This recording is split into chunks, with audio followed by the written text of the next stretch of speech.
En surt i res més aquest matí a l'estació de la Sagrera de la línia 1 del metro de Barcelona. És una zona en obres perquè s'hi està fent el futur intercanviador de Sagrera Meridiana. A les 12 del migdia, més o menys, i a causa d'aquests treballs, una quantitat important de runa ha caigut sobre la catenària, l'ha trencat, i això ha provocat la interrupció del servei de metro, que continua tallat a hores d'ara. I anem en directe. Laia Mestre, bona nit. Dues preguntes. D'una banda, com s'ha solventat aquest tall a la línia de metro? I dos, segona pregunta, quan es preveu que es restablirà?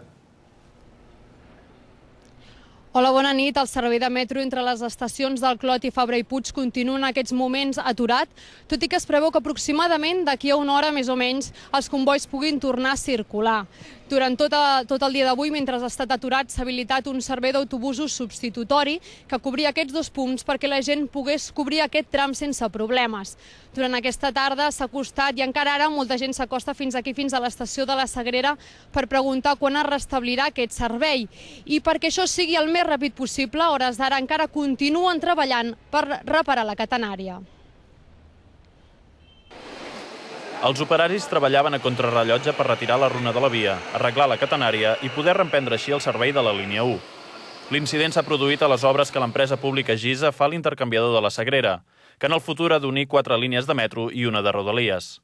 Quan faltaven 10 minuts per les 12 del migdia, una retroexcavadora que estava enderrocant un tram del vestíbul de l'estació ha provocat un forat en l'escut de protecció que hi havia instal·lat per evitar que la runa de l'enderroc caigués sobre la via.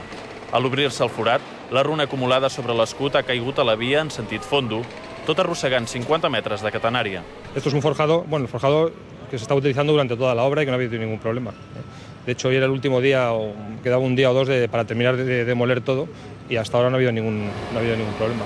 No hi ha hagut danys personals ni tampoc en els trens. Els combois s'han aturat a les estacions més properes. Un que procedia de Fabra i Puig s'ha pogut aturar a la via on no hi havia runa i els passatgers han estat desallotjats sense problemes. L'empresa Gisa ja ha obert un expedient informatiu per investigar-ne les causes i determinar possibles responsabilitats.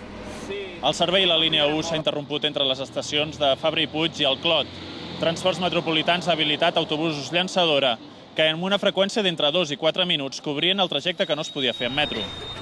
Molts usuaris s'han vist sorpresos per la interrupció del servei. Ves a la línea 5, sí, vale. Sagrera, muy bien. En Maragall, coges la 4 y te vas directamente ahí. Va, acuerdo, ¿vale? Pues muchas gracias, venga. Hasta luego. La línia 1 és la més utilitzada del metro de Barcelona i els dies feiners transporta a prop de 360.000 persones. Lluís Pujol, TV3, Barcelona.